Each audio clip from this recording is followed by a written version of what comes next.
Assalamu alaikum wa rahmatullahi wa barkanmu da sake haɗuwa a wannan darasi na koyon larabci. Za mu yi magana akan abin da ya shafi fi'ilul madi da mudari da me yasa suke canjuwa. To, wannan kalmomin da zan ambato mana mu nutsu da Allah mu fahimce su. Akwai kalman fataha, ka kula da duka ya ɗauki fataha. Fataha mudari'in shi yaftahu, kaga ta'un na tsakiyan ya ƙara ɗaukan fataha.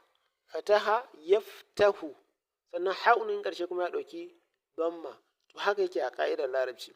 Fi'il mudari ƙarshen shi yakan zuwa da me? Damma ne, sannan fi'il farkon shi yakan zuwa da kuma ya'un in ya zamanto damirin huwa ne. Sai ka ce fataha yaftahu, ƙara'a yaqra'u. Mun gane ba? Sannan akwai raka'a yarka'u, akwai sa'ala yas'alu. In ka kula da wannan kalmomin duka a madinsu sun zo da fataha, sannan a mudari'insu kuma kala ɗaya ne. Fataha, ƙara'a, sa'ala, raka'a. Na haka fataha yaftahu, sa'ala yas'alu, ƙara'a yaqra'u. Sannan amr shi sai zama me? Fataha yaftahu sai ka ce iftah, ƙara'a yaqra'u sai ka ce iqra, sa'ala yas'alu sai ka ce is'al, raka'a yarka'u sai ka ce irka. Wannan shi ne wannan nashi kenan.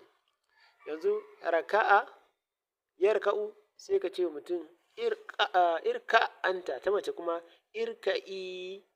Sannan sa'ala yas'alu sai ka ce namiji is'al, ta mace ka ce mata is'ali, ma'ana ki tambaya. Sannan fataha ya buɗe, yaftahu yana buɗe sai ka ce buɗe sai ka ce mishi iftah, ta mace ka ce mata iftahi.